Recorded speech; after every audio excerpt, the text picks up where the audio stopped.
जय हिंद। आज की क्लास में हम लोग 12वीं कक्षा के इतिहास विषय के पाठ 2 पर परिचर्चा प्रारंभ करेंगे।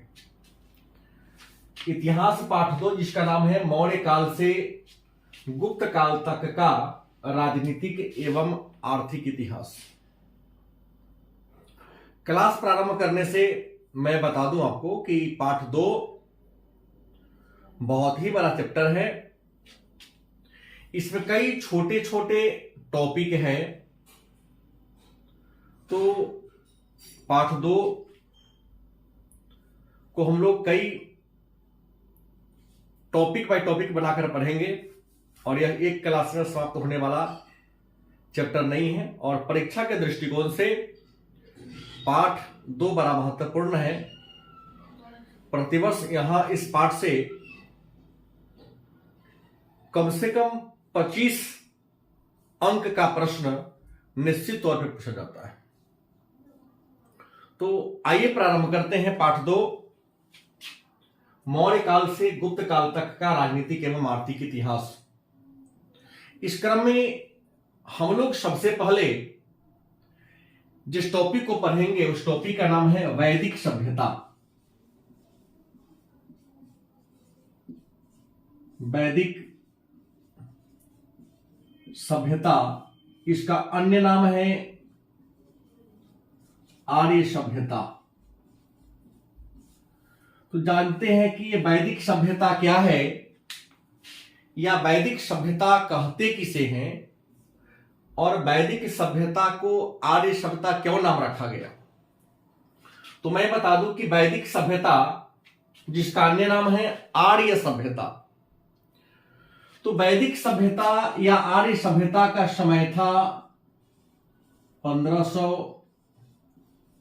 ईसा पूर्व से 600 ईसा पूर्व, मतलब ईसा मसीह के जन्म के 1500 वर्ष पहले से 600 वर्ष पहले के या 600 वर्ष के बीच की जो अवधि है, बीच का जो समय है, उस समय को हम वैदिक सभ्यता या आर्य सभ्यता के नाम से जानते हैं। और आपको बता दें, वैदिक सभ्यता का विकास किस सभ्यता के पतन के बाद हुआ। तो हमने पढ़ाया था कि सिंधु घाटी सभ्यता, सिंधु घाटी सभ्यता के पतन के बाद वैदिक सभ्यता का दौर का समय हमारे आर्यावर्त में या उत्तर भारत में शुरू होता है। तो सिंधु घाटी सभ्यता, पहले ही चर्चा कर चुका हूं कि सिंधु घाटी सभ्यता एक शहरी सभ्यता थी, लेकिन वैदिक सभ्यता कैसी सभ्यता थी, तो ये ग्रामीण सभ्यता थी, ग्रामीण संस्कृति थी। तो प्रश्न है कि वैदिक सभ्यता का समय क्या था। तो 1500 ईसा पूर्व से 600 ईसा पूर्व के बीच के समय को वैदिक सभ्यता कहते हैं और वैदिक सभ्यता का अन्य नाम आर्य सभ्यता है। तो मन में एक प्रश्न होगा कि 1500 ईसा पूर्व से 600 ईसा पूर्व के बीच की अवधि को वैदिक सभ्यता क्यों कहते हैं। इसका सीधा सा उत्तर होगा कि इस अवधि में वेदों की रचना की गई थी। वेद 4 हैं, ऋग्वेद, सामवेद, यजुर्वेद और अथर्ववेद। इन चारों वेद की रचना, इन चारों वेदों का संकलन 1500 ईसा पूर्व से 600 ईसा पूर्व के बीच के समय में किया गया। इसलिए 1500 ईसा पूर्व से 600 ईसा पूर्व के बीच के समय को वैदिक सभ्यता के नाम से जानते हैं। दूसरा प्रश्न कि वैदिक सभ्यता को आर्य सभ्यता क्यों कहते हैं। तो वैदिक सभ्यता को आर्य सभ्यता इसलिए कहते हैं क्योंकि वैदिक सभ्यता के निर्माता कौन थे, आर्य थे। वैदिक सभ्यता के निर्माता कौन थे, तो आर्य जनजाति के लोगों ने वैदिक सभ्यता का निर्माण किया, वैदिक सभ्यता को बसाया, इसलिए वैदिक सभ्यता को हम आर्य सभ्यता के नाम से भी जानते हैं। तो आपके मन में प्रश्न होगा, इसलिए आर्य कौन था? तो आर्य विदेशी थे। आर्य कौन थे? तो आर्य विदेशी थे। फिर प्रश्न होगा कि आर्य का अर्थ क्या होता है, मतलब क्या होता है? तो आर्य का मतलब श्रेष्ठ या कुलीन होता है। आर्य का अर्थ श्रेष्ठ या कुलीन होता है। फिर प्रश्न होगा कि आर्य कहां के निवासी थे? तो आर्यों के निवास स्थान के संबंध में विद्वानों में मत भिन्नता है। अलग अलग विद्वानों ने आर्यों के निवास स्थान को अलग अलग बताया है, लेकिन सर्वमान्य विचारधारा के अनुसार आर्यों का मूल निवास स्थान मध्य एशिया था। और यह बात किसने कहा? तो मैक्स मूलर नामक विद्वान ने कहा कि आर्यों का मूल निवास स्थान कहां था? मध्य एशिया था। दूसरा प्रश्न, तो आर्य भारत में कहां से आए? आर्य भारत में कहां से आए? तो आर्य भारत में ईरान से आए थे। कहां बसे? कहां से आए? तो ईरान से आए। ईरान से आए तो भारत के किस क्षेत्र में बसे?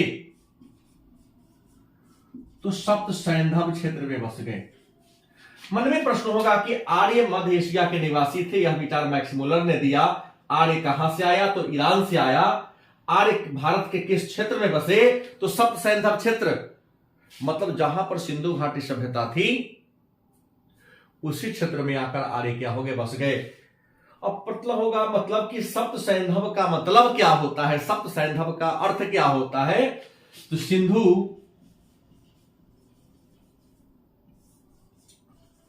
तथा उसकी सहायक नदी का जो क्षेत्र है, इलाका है, उसको हम सप्त सैंधव के नाम से जानते हैं। लेकिन यदि आपसे पूछे कि आर्य भारत के किस राज्य में बसे? तो आर्य भारत के पंजाब राज्य में बसे। किस राज्य में बसे? तो आर्य भारत के पंजाब राज्य में आकर क्या हो गया? बस गया, मतलब रह गया।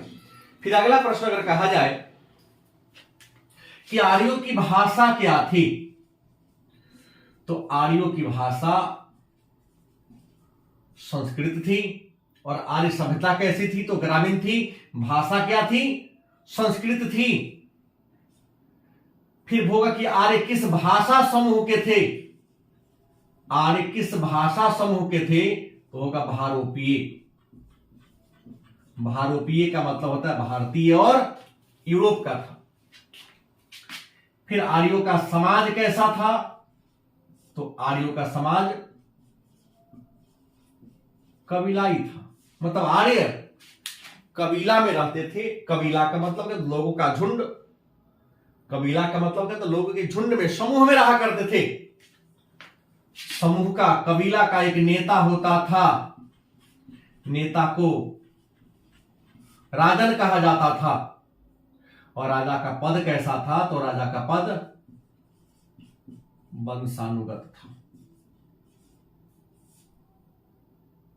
लेकिन राजा का पद भले ही वंशानुगत था, लेकिन राजा पर नियंत्रण करने वाली, राजन पर नियंत्रण करने वाली संस्था थी कि राजा निरंकुश न हो जाए, स्वेच्छाचारी न हो जाए। और राजा पर नियंत्रण करने वाली दो संस्था थी। एक का नाम था सभा और दूसरे का नाम था समिति। सभा वरिष्ठ लोगों का समूह था, समिति आम जनता का समूह था। और समिति के अध्यक्ष को ईशान कहा जाता था। लेकिन सभा और समिति के अलावे आर्यों की जो सबसे प्राचीन राजनीतिक संस्था थी उस राजनीतिक संस्था का नाम क्या था? विद्वत। सबसे प्राचीन राजनीतिक संस्था क्या थी? विद्वत थी। आर्यों के प्रिय पशु की बात करें तो आर्यों का प्रिय पशु घोड़ा। पवित्र पशु की बात करें तो गाय। प्रमुख नदी की बात करें तो प्रमुख नदी में सिंधु होगा। और पवित्र नदी की बात करते हैं तो आर्यों की पवित्र नदी होगी सरस्वती।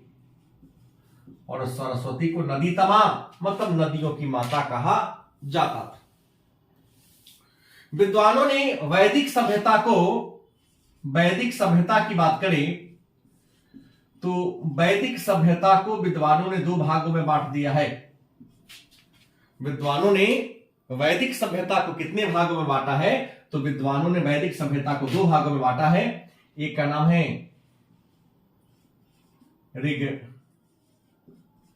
वैदिक काल और एक वैदिक काल का दूसरा नाम है पूर्व वैदिक काल। ऋग्वैदिक काल का समय था 1500 बीसी टू 1000 बीसी। और दूसरा जो काल था उसका नाम था उत्तर वैदिक काल।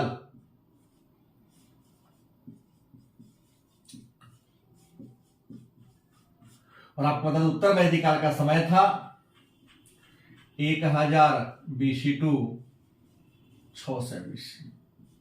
मन में एक प्रश्न होगा कि वैदिक सभ्यता के कितने चरण हैं? तो हमने कहा वैदिक सभ्यता के दो चरण हैं।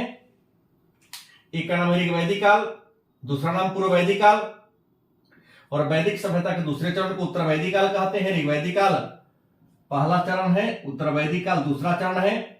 ऋग्वैदिक काल का समय था 1500 ईसा पूर्व से 1000 ईसा पूर्व और उत्तर वैदिक काल का समय था 1000 ईसा पूर्व से 600 ईसा पूर्व। इसका नाम ऋग्वैदिक काल क्यों पड़ा? इसका नाम ऋग्वैदिक काल इसलिए रखा गया क्योंकि इस काल में ऋग्वेद की रचना हुई थी। और बाकी जो अन्य 3 वेद थे जैसे सामवेद, यजुर्वेद, अथर्ववेद, बाकी ये 3 वेदों की रचना 1000 ईसा पूर्व से 600 ईसा पूर्व के बीच की गई, इसलिए इसका नाम पड़ गया उत्तर वैदिक काल। और आपको मैं बता दूं कि ऋग्वेद प्लस यजुर्वेद प्लस सामवेद, इन 3 वेद को सम्मिलित रूप से वेद त्रयी कहा जाता है। ऋग्वैदिक काल और उत्तर वैदिक काल में खास अंतर यह था कि जो ऋग्वैदिक काल था इसमें जाति का निर्धारण कर्म के आधार पर होता था। कर्म कहिए तब या व्यवसाय कहे तो कर्म या व्यवसाय का आधार पर होता था। यहां पर छुआछूत नहीं था। इंसान के जाति का निर्धारण कर्म काम के आधार पर होता था। एक ही छत के नीचे रहने वाले एक व्यक्ति यदि पढ़ने लिखाने का काम करने लगे तो ब्राह्मण कहलाएंगे। हाथ में छत्र धारण करके कमजोर और असहाय की सहायता करने लगे तो क्षत्रिय कहलाएंगे। वाणिज्य और व्यापार करने लगे तो वैश्य कहलाएंगे। और गलत कार्यों में संलिप्त हो गए तो शूद्र कहलाएंगे। लेकिन ऋग्वैदिक काल में शूद्र का संतान भी अगर हाथ में छत्र धारण कर ले या वेद पुराण धारण करके लोगों को सही दिशा बताने लगे तो ब्राह्मण कहलाता था। तो ऋग्वैदिक काल में छुआछूत नहीं थी, जाति प्रथा नहीं थी, किसी प्रकार का भेदभाव नहीं था। स्त्री और पुरुष में ज्यादा असमानताएं नहीं थी। स्त्रियों को भी पढ़ने लिखने का अधिकार था, राजनीति का अधिकार था, धर्म का अधिकार था। लेकिन ऋग्वैदिक काल में लोग प्राकृतिक पूजक थे। उत्तर वैदिक काल की बात करते हैं तो उत्तर वैदिक काल में हमारे समाज में बहुत सारे बदलाव आए। और बदलाव यह आया कि यहां पर जाति प्रथा की शुरुआत हो गई। छुआछूत की शुरुआत हो गई, स्त्रियों की स्थिति में क्या आ गई, गिरावट आ गई। और ये जो आर्यों का कबीलाई समाज था, ये कबीला वर्चस्व को लेकर आपस में लड़ने झगड़ने लगे, और यही छोटे छोटे कबीला आपसी विवाद के कारण बड़े कबीला में तब्दील होने लगे, और वह कबीला बड़ा होते होते यही कबीला बड़े राज्य के रूप में आप बनने लगे, और बड़े राज्य का नाम पड़ गया महाजनपद। तो आइए चर्चा करते हैं महाजनपद पर। जैसे हमने वैदिक सभ्यता को जाना, 12वीं के पाठ्यक्रम के अनुसार आपको इतना ही जानना था। अब आते हैं महाजनपद के बारे में कि महाजनपद क्या होता है। हमने पहले ही कहा कि पाठ 2 में छोटे छोटे बहुत सारे टॉपिक पढ़ना है, तो अभी हमने एक वैदिक सभ्यता को पढ़ा।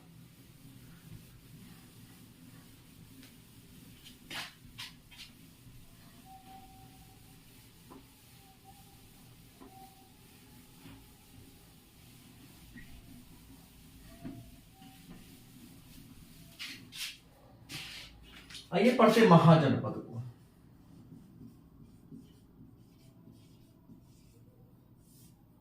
महाजनपद का मतलब क्या होता है? तो महाजनपद का मतलब होता है पहले बड़े राज्य। महाजनपद का मतलब क्या होता है? तो महाजनपद का मतलब होता है बड़े राज्य। मतलब वह स्थान, महाजनपद की परिभाषा की बात कर ले कि महाजनपद कहते किसे हैं, महाजनपद का अर्थ क्या होता है, तो महाजनपद का अर्थ बड़े राज्य होता है।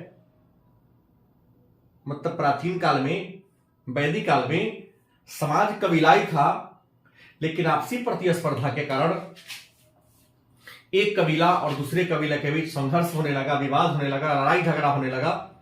इस विवाद के कारण कबीला आपस में क्या होने लगे, जुड़ने लगे, और छोटे छोटे कबीला बड़े कबीले का रूप धारण करने लगा। उसे महाजनपद कहा गया या बड़े राज्य कहा गया। अब प्रश्न है, तो महाजनपद कहते किसे हैं? तो महाजनपद उस स्थान को कहते हैं, उस विशाल क्षेत्र को कहते हैं, उस विशाल भूभाग को कहते हैं जहां लोग अपने कुटुंब के साथ, अपने मवेशी के साथ, अपने समुदाय के साथ अस्थायी रूप से क्या करता हो, निवास करता हो, रहता हो। उस बड़े भूभाग को, उस बड़े क्षेत्र को महाजनपद के नाम से जानते हैं। प्रश्न है, महाजनपद है कितने? तो महाजनपद की संख्या 16 है। महाजनपद है कितने? तो महाजनपद की संख्या 16 है। फिर प्रश्न होगा, महाजनपद का विकास कब हुआ? तो महाजनपद का विकास 6ठी शताब्दी ईसा पूर्व में हुआ था। मतलब 6ठी शताब्दी ईसा पूर्व मतलब हो गया जैन काल एंड बौद्ध काल में। इन महाजनपद मतलब जैन काल और बौद्ध काल को महाजनपद काल भी कहा जाएगा। और महाजनपदों का विकास कब हुआ? तो 6ठी शताब्दी ईसा पूर्व, मतलब ईसा मसीह के जन्म के 600 वर्ष पहले हुआ था। और महाजनपदों की संख्या कितनी थी? 16 थी। मन में प्रश्न होगा कि इन महाजनपदों के नामों की चर्चा, इन महाजनपद के नामों की सूची हमको कहां देखने को मिलेगी? तो महाजनपद के नामों के बारे में उल्लेख बौद्ध ग्रंथ, जिसका नाम है अंगुत्तर निकाय,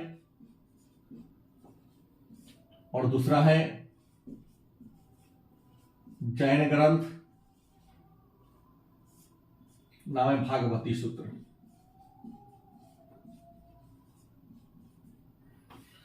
मतलब बौद्ध धर्म की पुस्तक है अंगुत्तर निकाय और जैन धर्म की पुस्तक है भागवती सूत्र। इन दोनों ही पुस्तक में 16 महाजनपदों के नामों की सूची विस्तार से दिया गया है। मन में प्रश्न होगा, तो महाजनपदों में शासन कैसा था? तो महाजनपदों में अगर देखा जाए तो महाजनपदों में 3 प्रकार की शासन व्यवस्था थी। 3 तरह की शासन व्यवस्था देखने को मिली। पहली बात, राजतंत्र। दूसरा गणतंत्र, तीसरा कुलीन तंत्र। मतलब महाजनपदों में कितने प्रकार की शासन व्यवस्था थी? तो 16 महाजनपद थे, लेकिन 16 महाजनपद में 3 प्रकार की शासन व्यवस्था थी। अब तीनों का परिभाषा जान ले कि राजतंत्र का मतलब क्या होता है। तो राजतंत्र का मतलब होता है राजा का शासन। राजतंत्र का मतलब क्या होता है? राजा का शासन। मतलब ऐसी व्यवस्था जिसमें राजा के मर जाने के बाद उस राजा का जो बेटा होगा वही अगला राजा बनेगा, तो उसको हम राजतंत्र कहते हैं। गणतंत्र वैसी शासन व्यवस्था है जिसमें राजा का ही शासन होता है, लेकिन राजा यदि काम करने में अक्षम हो, राजपद के लायक नहीं हो, तो सभासद के द्वारा, वरिष्ठ पदाधिकारियों के द्वारा राजा का चयन किया जाता है। और कुलीन तंत्र का मतलब होता है कि जब राज सत्ता पर किसी खास कुल का, खास खानदान के लोगों का अधिकार हो। मतलब जब राज सत्ता पर किसी खास कुल का, खास खानदान के लोगों का अधिकार हो, तो ऐसी व्यवस्था को हम कुलीन तंत्र के नाम से जानते हैं। आपको पता है 16 महाजनपद में 14 ऐसे महाजनपद थे जहां राजतंत्र थे और 2 ऐसे महाजनपद थे जहां गणतंत्र थे। तो हमको 14 याद ना करेंगे क्योंकि परीक्षा में कई बार पूछा गया है कि किन किन महाजनपदों में गणतंत्रीय या गणसंघीय शासन व्यवस्था थी। तो मात्र 2 में था, बाकी जो है 14 डाटा लिखेंगे, देख लेंगे आप लोग। तो वजी और मल्ल, ये 2 ऐसे महाजनपद थे जहां पर गणतंत्रीय या गणसंघीय शासन व्यवस्था थी। बाकी जो अन्य महाजनपद थे वहां पर राजतंत्रीय शासन व्यवस्था थी। अब प्रश्न है उन 16 महाजनपद कौन कौन है? तो 16 महाजनपद, अगर हम महाजनपदों की सूची की बात कर ले कि 16 महाजनपद कौन कौन थे, तो आइए सबसे पहले मैं बता दूं। सबसे पहला महाजनपद हम लेंगे मगध। नाम किसका आएगा? मगध का नाम लेते हैं। मगध जिसकी पहली राजधानी थी राजगीर। मगध की पहली राजधानी कहां थी? राजगीर। और बाद में इसकी दूसरी राजधानी कहां बन गई? पाटलिपुत्र। मगध 16 महाजनपदों में एक महाजनपद था और मगध की जो पहली राजधानी थी वह राजगीर थी। और आपको पता है कि राजगीर 5 पहाड़ियों से घिरा हुआ शहर है। दूसरी बात कर ले कि ये मगध का विस्तार की बात कर ले तो बिहार के पटना एंड गया, इसके अलावा यहां पर राजगीर भी याद कर लिए। ये तीनों मगध महाजनपद में पड़ते थे। दूसरे महाजनपद की बात कर ले तो दूसरा महाजनपद का नाम है अंग। और अंग महाजनपद की राजधानी क्या थी? चंपा। चंपा को पहले मलिनी के नाम से जाना जाता था और यह, इसकी स्थिति की बात करें तो यह भी बिहार के भागलपुर जिला में इसका विस्तार है। तीसरी महाजनपद की बात कर लें तो वजी की बात कर लें तो वजी की जो राजधानी थी वैशाली थी। वजी गणसंघ था, राजधानी कहां थी? वैशाली थी। और वर्तमान में यह भी पड़ता है बिहार। और बिहार के कौन कौन जिला में? मुजफ्फरपुर, एंड वैशाली। दो ऐसा जिला है जिसमें बगी पड़ता था। चौथा की बात करें मल्ल। मल्ल महाजनपद की यदि हम बात कर लें तो मल्ल की राजधानी, दो राजधानी थी। इसकी पहली राजधानी थी कुशीनगर और इसकी दूसरी राजधानी थी पावापुरी। मल्ल की दो राजधानी थी, कुशीनगर चूंकि बड़ा था इसलिए दो भाग, प्रशासनिक सुविधा के दृष्टिकोण से मल्ल महाजनपद को भी दो भागों में बांट दिया गया था। मल्ल की पहली राजधानी कुशीनगर, दूसरी कहां थी? पावापुरी। और मल्ल पड़ता कहां है? तो मल्ल पड़ता यूपी। यूपी का मतलब तो उत्तर प्रदेश होता है। यूपी का मतलब क्या होता है? उत्तर प्रदेश होता है। और ये उत्तर प्रदेश के देवरिया एंड गोरखपुर जिला में पड़ता है। देवरिया और गोरखपुर जिला में पड़ता है। पांचवा की बात कर लें तो वत्स। वत्स महाजनपद, और वत्स की राजधानी कहां थी? कौशाम्बी थी। कोई लोग कुछ विद्वान इसे कौशम भी कहते हैं। तो वत्स एक महाजनपद थी, राजधानी कहां थी? कौशाम्बी। और यह उत्तर प्रदेश के इलाहाबाद में पड़ता है। वत्स की बात कर ले तो यह भी उत्तर प्रदेश के इलाहाबाद।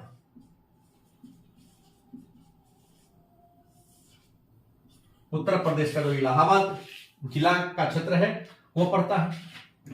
अगर हम छठा महाजनपद की बात कर ले कि छठा महाजनपद कौन था, तो छठा महाजनपद में आपको नाम ले लेते हैं कुरु की। कुरु महाजनपद, और कुरु की राजधानी कहां थी? तो इंद्रप्रस्थ।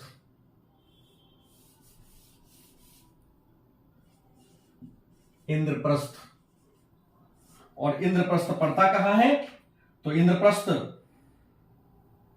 यह दिल्ली में है। सातवां महाजनपद की नाम कर ले तो सातवां महाजनपद था मत्स्य। राजधानी की कहां थी? विराटनगर। और यह राजस्थान के जयपुर में, राजस्थान के जयपुर में मत्स्य महाजनपद का क्या था? विस्तार था। उसके बाद आठवां होगा सूरसेन। सूरसेन महाजनपद की राजधानी थी मथुरा। और मथुरा की स्थिति की बात कर ले कि मथुरा पड़ता कहां है? तो मथुरा यह भी पड़ता है उत्तर प्रदेश में। नौवां नंबर महाजनपद की बात कर लें तो गांधार। गांधार की बात कर ले तो इसकी राजधानी पड़ती है तक्षशिला। और यह पड़ता है पाकिस्तान में। गांधार की बात करें तो यह है पाकिस्तान के दो जिला है, एक है रावलपिंडी और रावलपिंडी के अलावे पेशावर। दो ऐसा जिला है जहां पर पड़ता है। नेक्स्ट अगले महाजनपद की बात कर ले 10वां, तो कंबोज। कंबोज एक महाजनपद था, इसकी राजधानी कहां थी? हाटक। और कंबोज की विस्तार की बात कर ले कि कंबोज पड़ता कहां है? तो यह जम्मू कश्मीर में पड़ता है।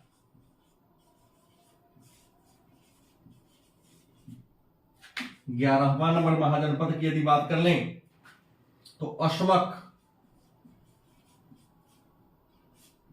पोतन या पोतली इसकी राजधानी थी। और अशमक कहां पड़ता है? तो आंध्र प्रदेश में। आंध्र प्रदेश में इसका विस्तार था। 12वां नंबर जो महाजनपद है अवंती। अवंती महाजनपद की बात करते तो अवंती दो भाग में बढ़ चुका था।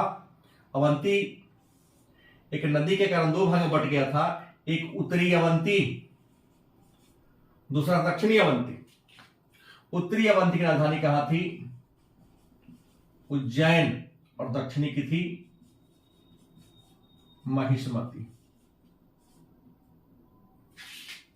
नेक्स्ट 13वां नंबर महाजनपद है पांचाल।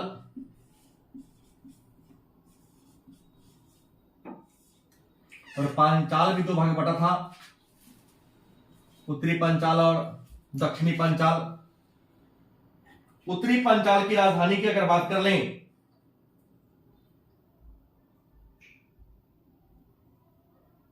तो अहिछत्रप इसकी राजधानी थी, और दक्षिणी की राजधानी कहां थी? कांपिल्य।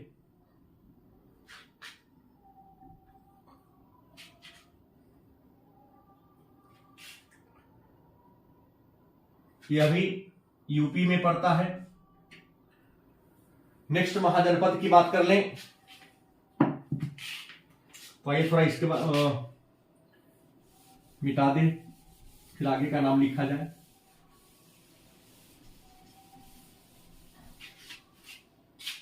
हमने 13 महाजनपद के बारे में चर्चा कर लिया। 14वां जो महाजनपद आपका है 14 चेदी, शक्तिमती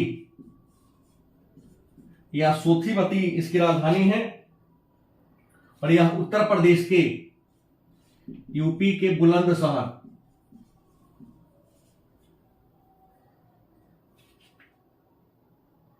या बुंदेलखंड जनपद में पड़ता है। 15 बात करते हैं कौशल। श्रावस्ती इसकी राजधानी थी,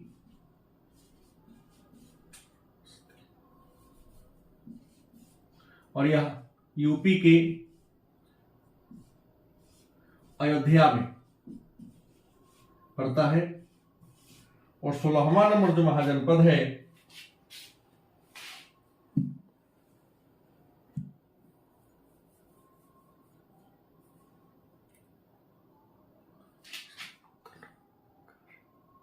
काशी,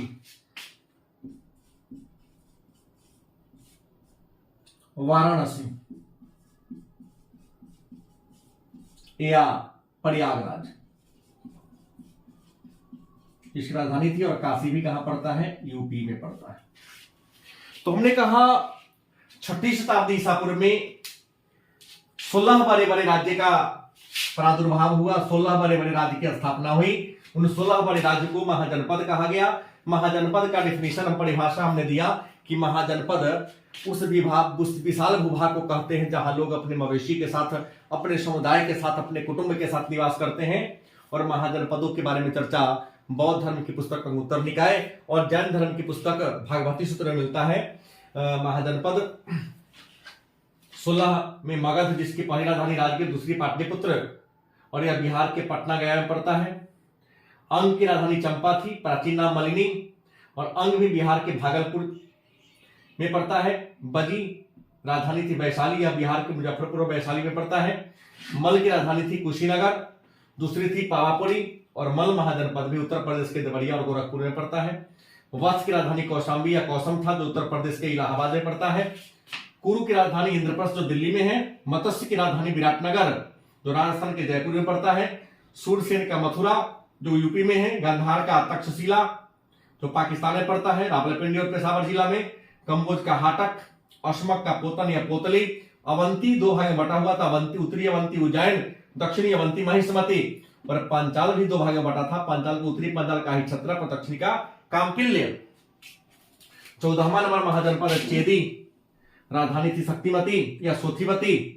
और 15वां कौशल श्रावस्ती, 16वां काशी की वाराणसी। अब मन में प्रश्न होगा इन 16 महाजनपद में ताकत शक्तिशाली कौन था,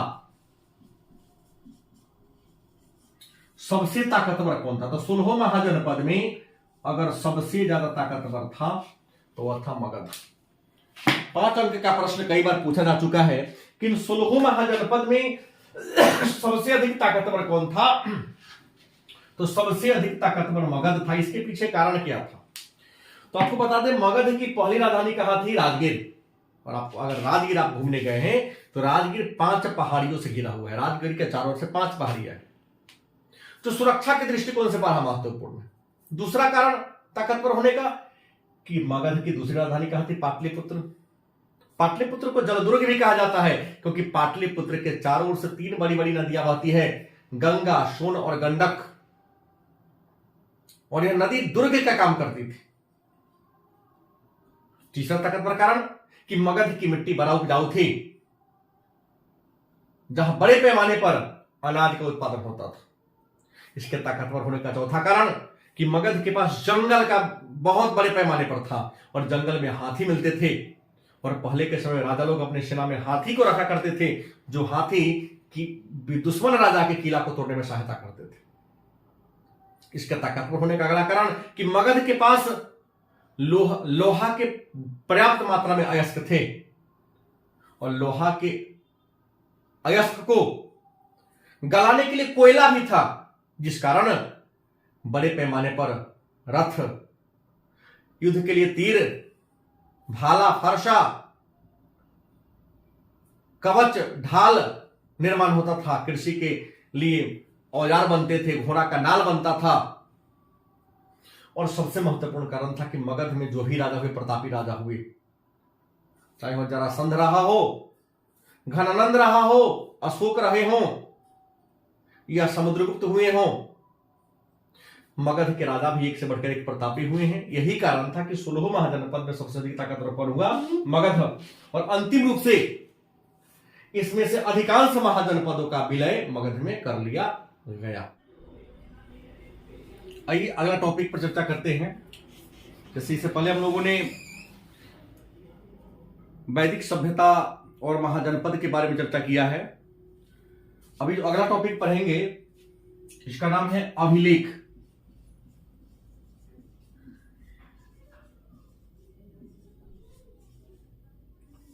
अभिलेख। तो आइए जाने कि अभिलेख क्या है, और अभिलेख सबसे पहले किसने जारी किया, अभिलेख होते कितने प्रकार के हैं, और इतिहास को लिखने में अभिलेखों का क्या महत्व होता है। तो सबसे पहले जान लें कि अभिलेख है क्या, और अभिलेख से तात्पर्य क्या है। अभिलेख,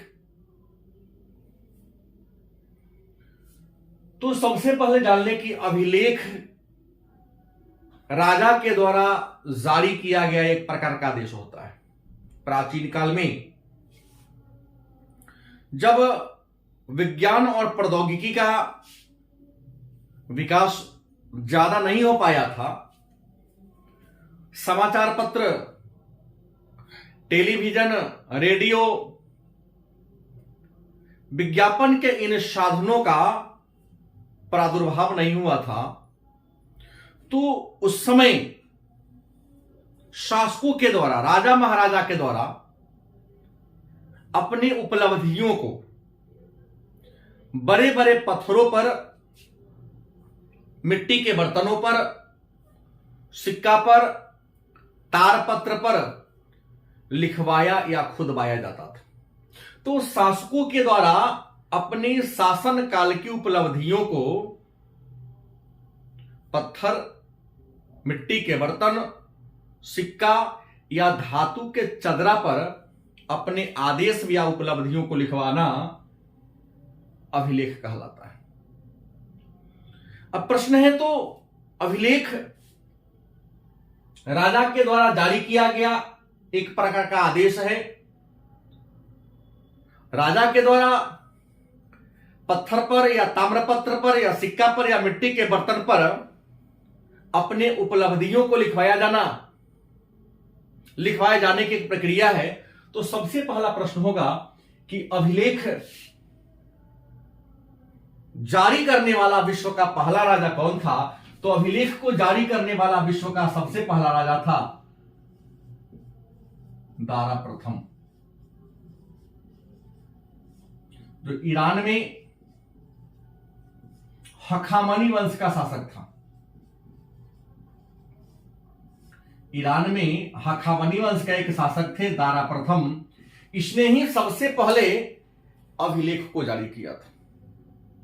लेकिन जहां तक भारत की बात होती है कि भारत के किस शासक ने सबसे पहले अभिलेख को जारी किया, तो भारत में एक मौर्य वंश के तीसरे राजा जिनका नाम था अशोक। तो भारत में अभिलेख को जारी करने वाला पहला राजा की बात करें तो वह मौर्य वंश के राजा थे जिनका नाम क्या था, अशोक। तो प्रश्न है कि अभिलेख, कई बार पूछा गया प्रश्न है कि अभिलेख कहते किसे हैं, तो शासकों के द्वारा पत्थर पर, मिट्टी के बर्तन पर, धातु के पात्र चदरा पर, तार पत्र पर अपने आदेशों को लिखवा देना अभिलेख कहलाता है। और मन में एक प्रश्न होगा, तो ये अभिलेख होते कितने प्रकार के हैं? अभिलेख के प्रकार कितने हैं? तो अभिलेख के प्रकार की बात कर लें तो अभिलेख 3 प्रकार के होते हैं। मुख्य रूप से भारत में सबसे पहले अभिलेख जारी करने वाला जो राजा थे उनका नाम था अशोक। और अभिलेख के प्रकार की बात करते हैं तो अभिलेख 3 प्रकार के होते हैं। पहला होता है शिलालेख, दूसरा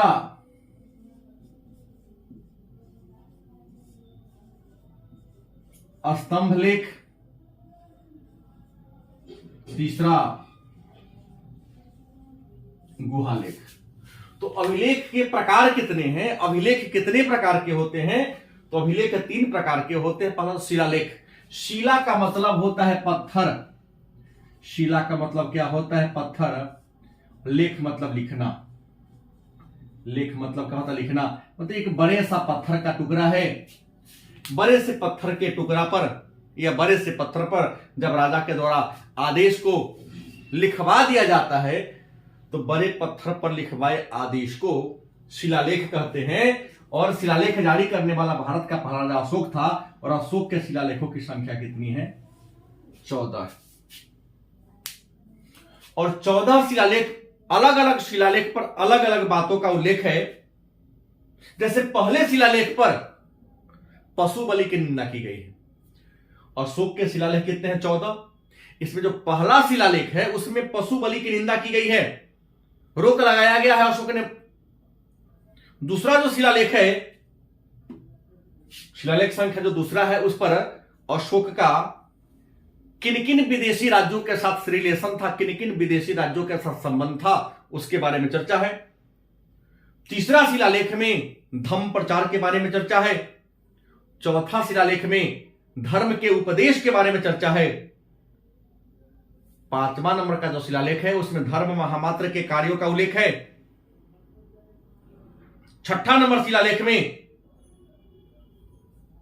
राज्य के जो कर्मचारी थे उनका राज्य के प्रति क्या कर्तव्य होना चाहिए, इस बात का उल्लेख किया गया है।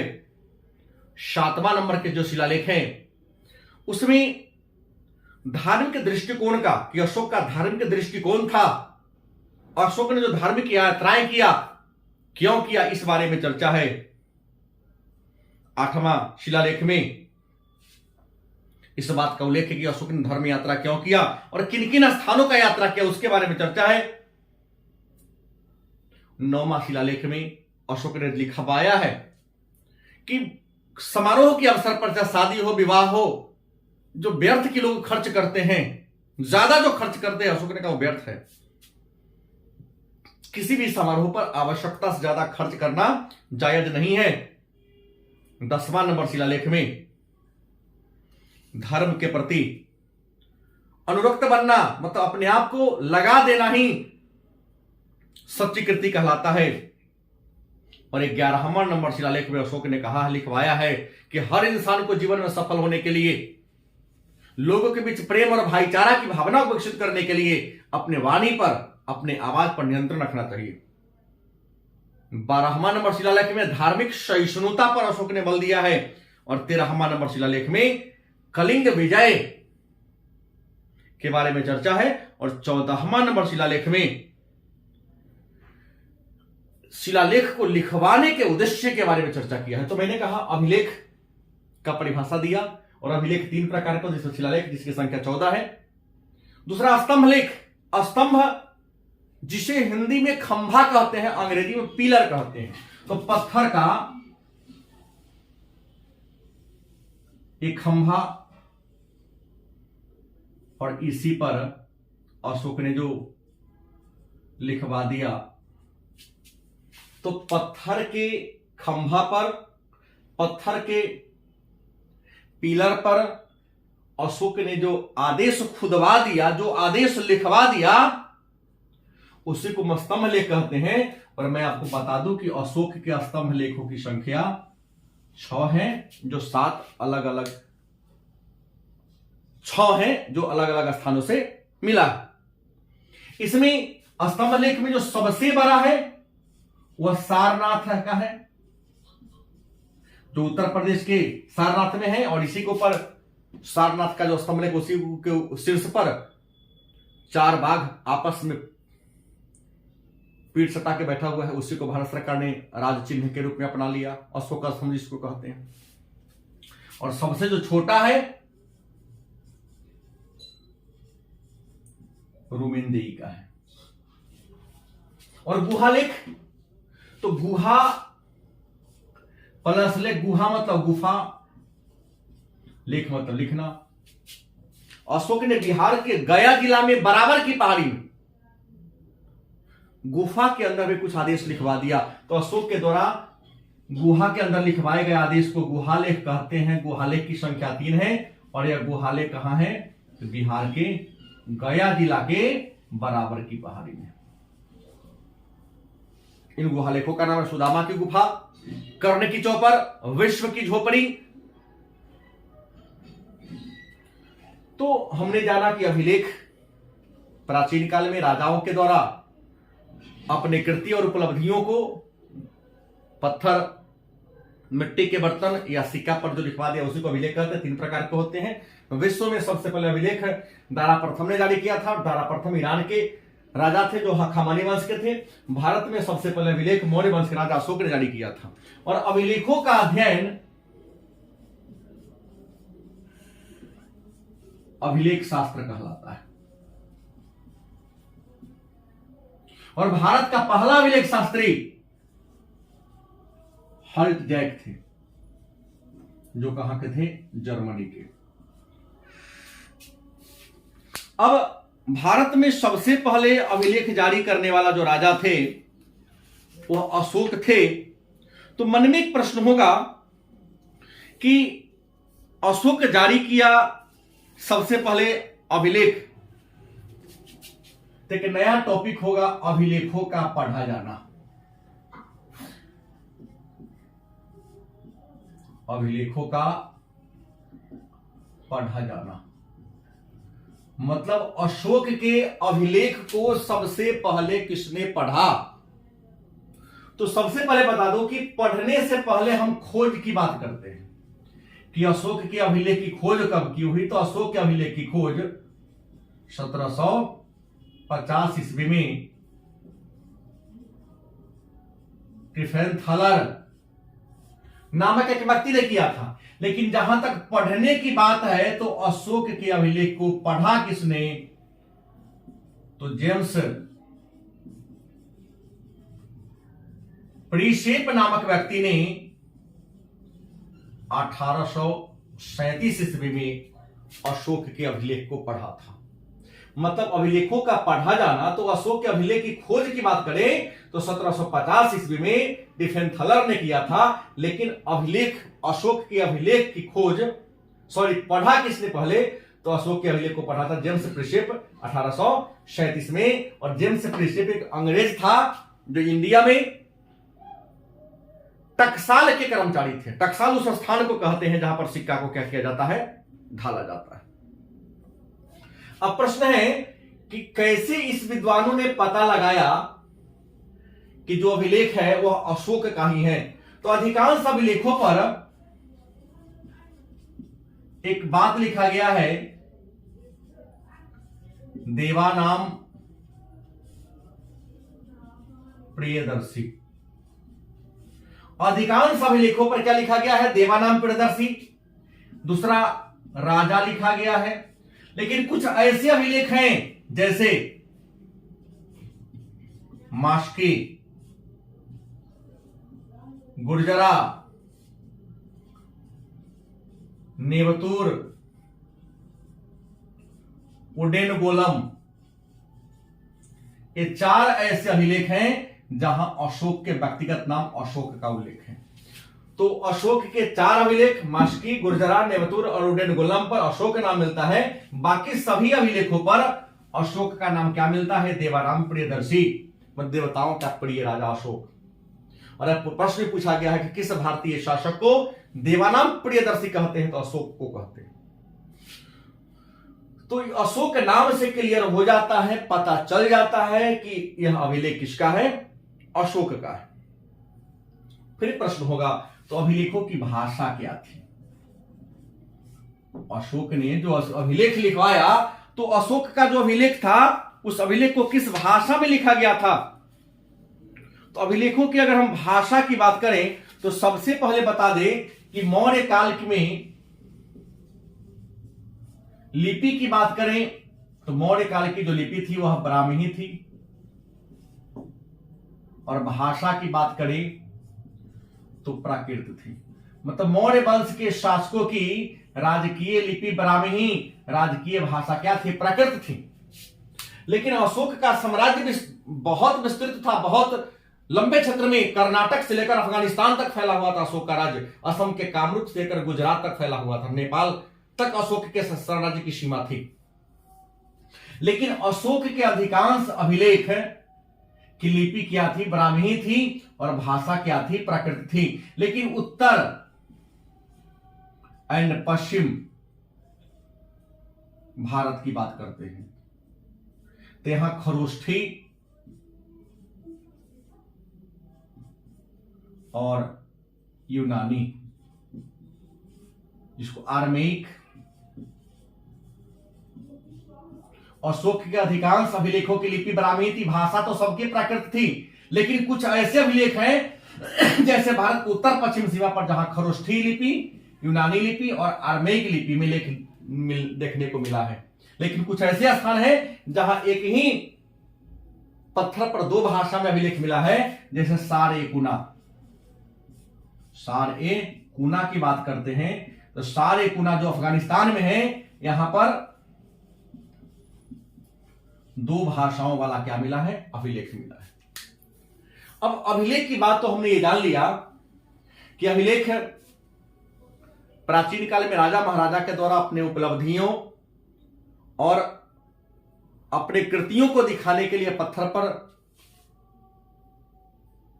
मिट्टी के बर्तन पर, सिक्का पर जो आदेश को खुदवाया जाता था उसी को अभिलेख कहते हैं। विश्व में सबसे पहले दारा प्रथम ने अभिलेख जारी किया, भारत में अशोक ने किया। अभिलेख 3 प्रकार के होते हैं। अशोक के अभिलेख की खोज 1750 में टिपेन फेलर ने किया, पढ़ा। 1837 में जेम्स प्रिशेप ने अशोक को उनके अभिलेख पर देवानाम प्रियदर्शी लिखा गया है। लेकिन कुछ ऐसे अभिलेख हैं जैसे मास्की, गुर्जरा, नेवतुर, उडेन गोलम में अशोक का नाम अशोक मिलता है। सबसे बड़ा स्तंभ लेख सारनाथ का है, सबसे छोटा कहां का है? रुमेंदेई का है। अब अशोक के देखा देखी भारत के कुछ अन्य शासकों ने, जो चाहे वह विदेशी ही क्यों न हो, जिसने इंडिया में पर आक्रमण किया था, इंडिया के कुछ हिस्सों पर राज किया था, तो अशोक के देखा देखी कुछ अन्य शासकों ने भी अभिलेख जारी किया। तो आइए सबसे पहले उनके बारे में चर्चा करते हैं कि वह कौन कौन सा राजा था जिन्होंने अभिलेख को जारी किया। तो अशोक के देखा देखी भारत के कुछ अन्य शासक भी थे जिन्होंने क्या किया? अभिलेख जारी किया या अपने नाम का अभिलेख खुदवाया। तो सबसे पहला हम जान लेते हैं हाथी गुम्फाभिलेख। हाथी गुम्फाभिलेख, ये जो हाथी गुम्फाभिलेख है, यह कलिंग के राजा खारवेल का है। हाथी गुम्फा अभिलेख कलिंग राजा खारवेल का है और यह कहां है? कलिंग पड़ता है उड़ीसा में, उड़ीसा में है। और इसकी जो लिपि है ब्राह्मी लिपि में लिखा गया है। भाषा प्राकृत और लिपि क्या थी? ब्राह्मी। दूसरी बात करते हैं तो है नागनिका के नानाघाट अभिलेख।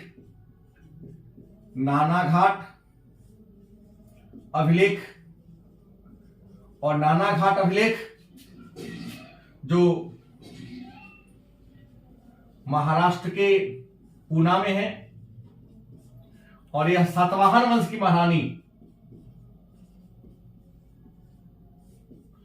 नागनिका की है। सातवाहन वंश की महारानी नागनिका ने महाराष्ट्र के पूना जिला में जो दान पुण्य किया था उसके बारे में चर्चा करवा दिया। और नागनिका का जो नानाघाट अभिलेख है,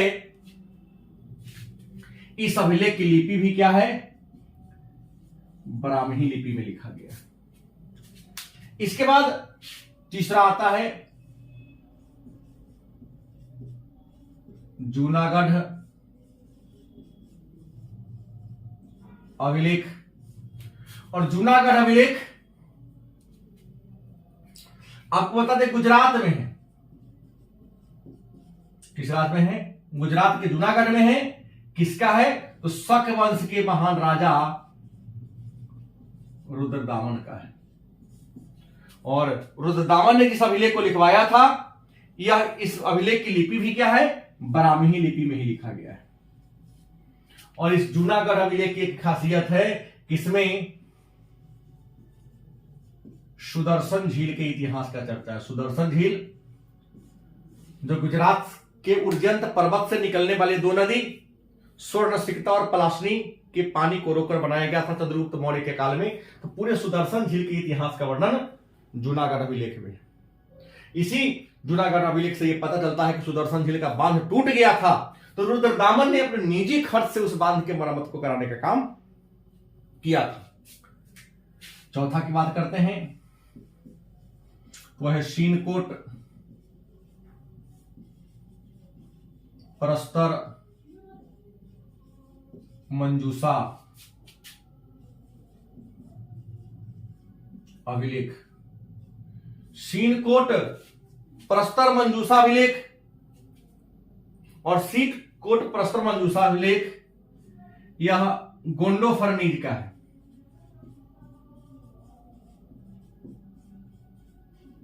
और गोंडो फर्नीज पहला वंश के राजा थे और इस अभिलेख को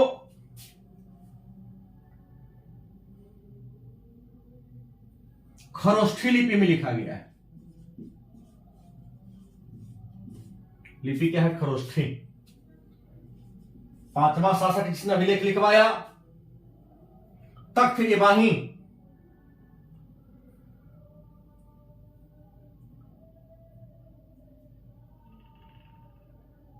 सॉरी, गोंडो फर्नीज नहीं, यहां थोड़ी सी त्रुटि हो गई।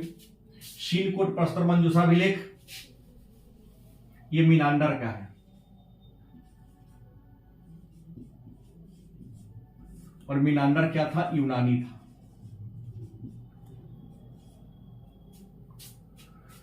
अगला जो है तख्त एबाही।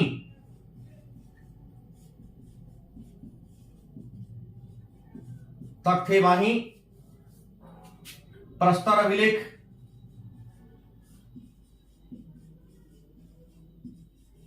और ये है मीना गोंडो फर्नीज का।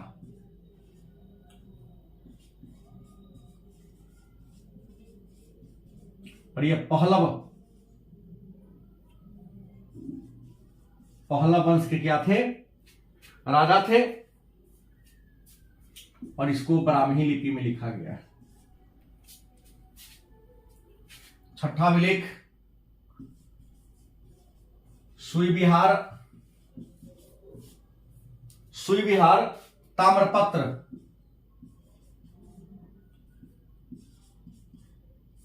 सुई विहार ताम्रपत्र लेख सुई विहार एक जगह है जो पाकिस्तान में पड़ता है। तांबा का चदरा पर लिखा गया था, इसलिए ताम्रपता विलेख कहते हैं। और यह कनिष्क का है, और कनिष्क कुषाण वंश के राजा थे, और इसे खरोष्ठी लिपि में लिखा गया है। और सबसे जो महत्वपूर्ण है वह 7वां है, प्रयाग प्रशस्ति स्तंभ लेख। प्रयाग प्रशस्ति स्तंभ लेख का अन्य नाम है इलाहाबाद स्तंभ लेख। और यह किसका है? तो यह समुद्रगुप्त का है। लेकिन लिखा किसने? तो हरिसेन ने लिखा था। समुद्रगुप्त का दरबारी कवि थे हरिसेन। इसकी भाषा की बात करें तो संस्कृत है, और लिपि की बात करें तो ब्राह्मी है, ब्राह्मी लिपि। लेकिन संस्कृत भाषा में लिखा गया है। इसे इन सभी अभिलेखों का या प्राचीन भारतीय अभिलेखों का क्या कहते हैं? सरताज कहते हैं। अब एक प्रश्न है नया कि अभिलेख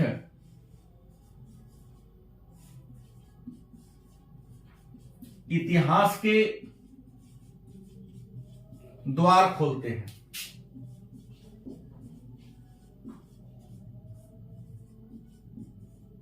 कैसे?